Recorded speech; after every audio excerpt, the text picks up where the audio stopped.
You are the weakest link. Goodbye. Actually was on that game show many, many years ago. But let's not talk about that. Let's talk about Minneapolis, right? And the threats from Uber and Lyft towards Minneapolis drivers. So they first said, oh, we're going to pull out April the 1st, right? Didn't get their way. Ruling went against them. And then like, hey, you politicians in the city over there, we've given you a lot of money. You better sort this out till May the 1st. So they shift the bar from April the 1st to May the 1st. Otherwise, we leave. Here's my message to you, Uber and Lyft. You are the weakest link. Goodbye. The only time that they ever pulled out of a city and they regretted it and they came crawling back was in Austin, Texas. And in fact, last week, I spoke to several of those Austin, Texas drivers, and they were making way, way, way more bank when Uber and Lyft pulled out, right? But a year or two later, Uber and Lyft came crawling back and muscled their way back into Austin, Texas. But back then, drivers were making their $300 to $500 a day, because here's what happens. When you have a state or when you have a big city and you pull out, other competitors move into that slot and it becomes very, very competitive amongst the small ones, and they have to pay you well. When you have the monopoly or duopoly between Uber and Lyft and they bully and muscle everyone out, they control the prices. But when you actually say goodbye to them, that's why I say, fuck off, leave. And drivers, you want them to leave because there are going to be so many little companies competing for you and paying you good money. It happened in Austin, Texas. It'd be tough trying to get an Uber or Lyft ride in Minneapolis later this spring. Today, the city council passed a measure guaranteeing rideshare drivers a minimum wage. What we need is, to get a fair shot, at least now drivers get that fair shot. You guys did a great job. They could feed their families and get equal pay as everybody else in the state. The ordinance increases rates based on time and miles and requires companies to pay drivers at least $5 per ride. Uber and Lyft say the changes will force them out of the city when it takes effect on May 1st. Fuck off. The threat of Uber and Lyft skipping town could mean a resurgence of taxi rides. Our Jeff Wagner explains how some of those companies are already using technology that feels a lot like a rideshare service. Whether you're heading out for a night in the city or need a ride to the airport, using rideshare services like Uber and Lyft have become second nature for thousands of people. The apps are user-friendly and connected to a credit card for easy payment. Hailing a cab or calling for one can require extra steps, but there are taxi services in the Twin Cities that use phone apps similar to Uber and Lyft. One of them is Rideshare USA. It connects with Blue and White Taxi Company. Staff told me over the phone they anticipate Rideshare USA, baby. Uber and Lyft stop service. They also told me they've had a rush of rideshare drivers applying to be taxi drivers. Another app you can download is called iHail. Similar to Uber and Lyft, you can type in a destination and it sets you up with a taxi iHail, baby. that you pay for through the app. A third taxi service I talked with called New Star Taxi also has a phone-based New Star Taxi, baby. Prime Rides. Their owner told me he's actually happy to hear that Uber and Lyft drivers will be getting higher wages in Minneapolis, but if Uber and Lyft leave, he also told me he anticipates getting new customers and new job applications. In Minneapolis, Jeff Wagner, WCCO News. Mayor Jacob Frey says he will veto the ordinance tomorrow. However, the council... And so this Mayor Frey, this little arsehole that's unfortunately not up for re-election, otherwise we could slap him out the back door, right? It's his last 4-year stunt. I sort of wish the guy was up for re-election because we could change the outcome very quickly. Anyways, what did he do? Right? He said, oh, you didn't wait for the data. Right? You didn't wait for the data. And what did he mean by data? Right? They had a report which either the state or Uber and Lyft, right, supported and paid for. And Mayor Frey said, hang on. Before you do this vote, let's look at the data. And they were pulling this is 70 pages. I was discussing this with Sergio last night. I am pretty damn sure. And Sergio texted me, I finished reading the 70 pages. Did you read it? I had to answer. I said, sorry, no, I haven't. I'm only on page 10, right? And he said, man, what a crock of shit. Go to page 40, right? Go to page 40, Sergio told me. So I tell you what, Sergio will do a much, much thorough job than I could ever do, right? When it comes to this entire report, because I'm pretty sure that they will break this down. But what Sergio told me, Torsten, go to page 40, right? And if you go through this report, we can put a link to it. It says here, Exhibit 21 shows similar calculations for trips originating in greater Minnesota using the Minnesota statewide $10.85 per hour minimum wage. And they are providing these numbers. $10.85, my friends. How are you supposed to survive on $10.85? And you have to pay for your car, your gas, your maintenance, right?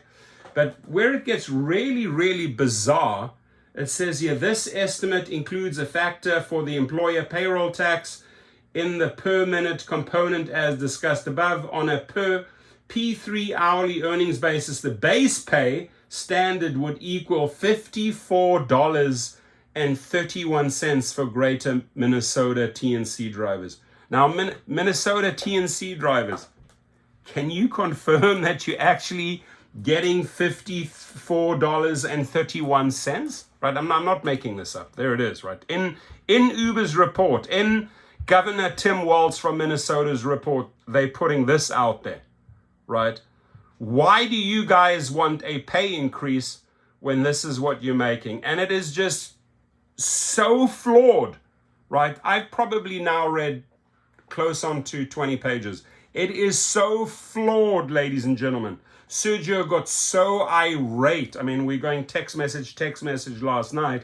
He said, can you believe this bullshit? And I said, hey, do you want to talk? And he said, hey, no, I'm talking to the media. So I expect Sergio to get a lot of, he's really good at is like consulting with the media, because they come back to him as an expert and say, hey, Sergio, how do you see this? And then, so he was in multiple meetings yesterday. I can tell you what, standing up for drivers, shooting this bullshit down that Minnesota prepared. And to that, Mayor Frey, the fact that even after the vote, this shows where Mayor Frey's responsibilities and priorities, they lie with Uber and Lyft.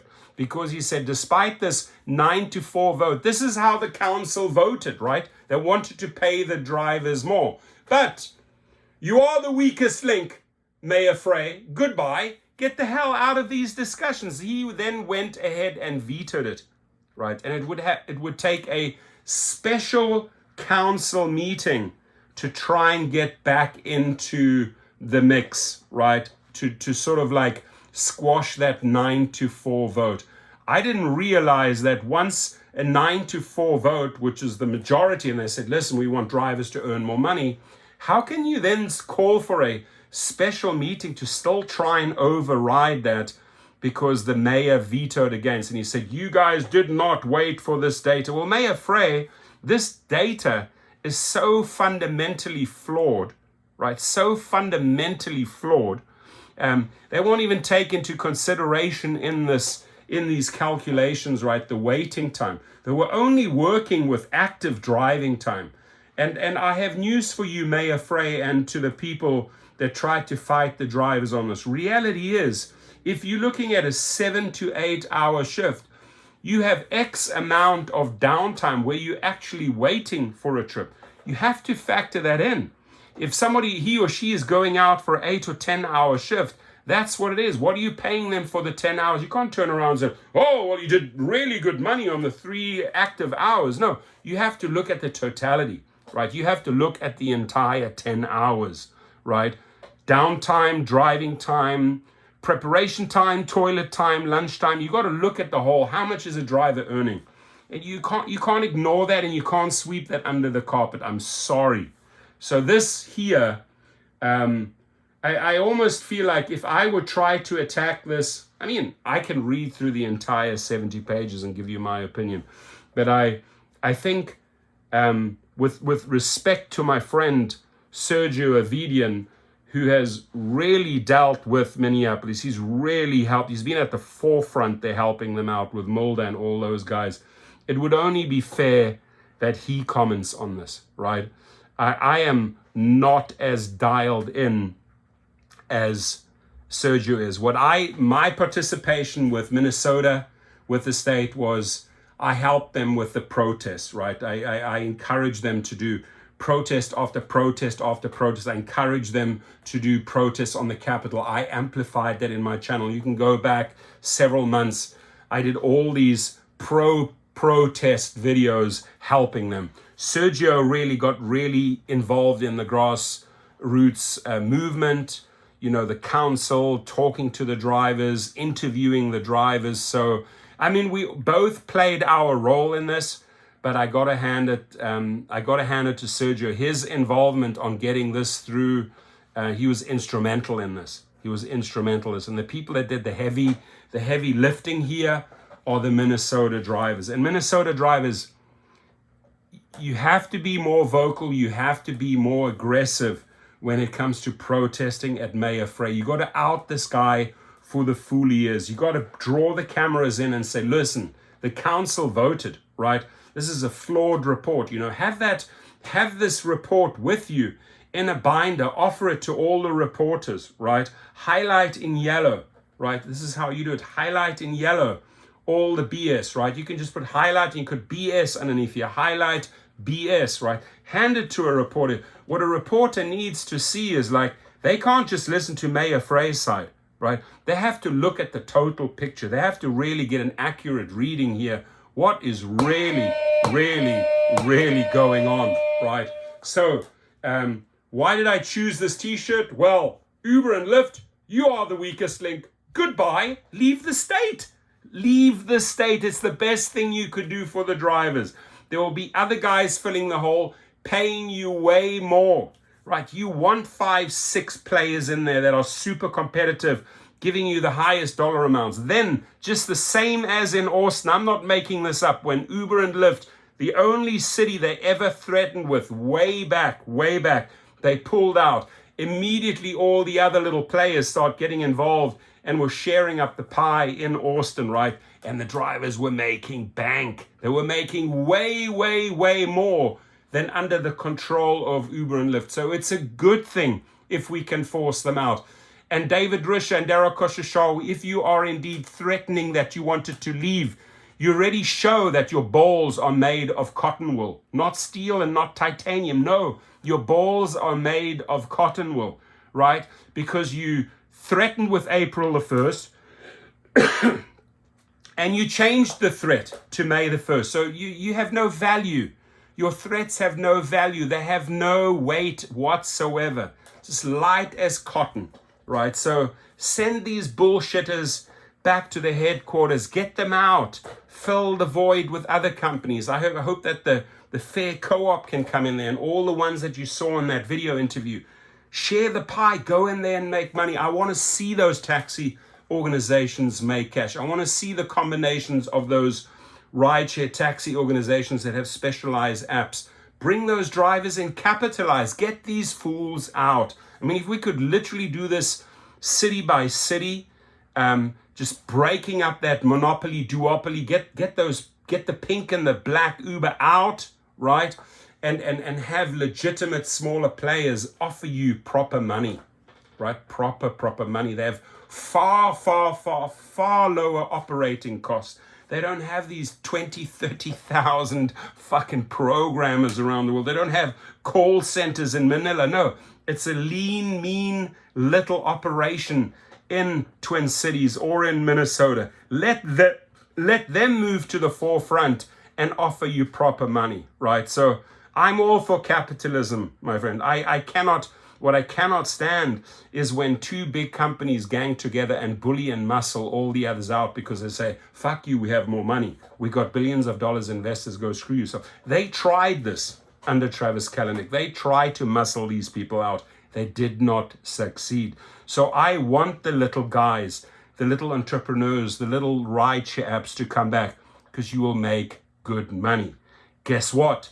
Supply and demand doesn't go away. Those people have to go from A to B. They have to be picked up at restaurants and nightclubs at the end of the evening and be brought home. They have to go to work between 6 and 8 a.m. in the morning. So the demand will always be there. Who fills the void for the supply? Hopefully, and I pray the little ones, right? And Mayor Frey, take a hike, man.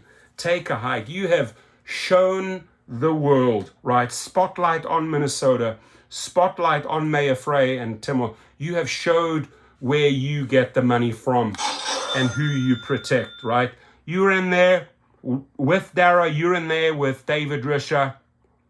Very obviously what's going on under your desk, right? Very obvious that you guys, the three of you, cuddle up in your king-size bed. So get rid of the trash, right? You are the weakest link. Goodbye. Please comment.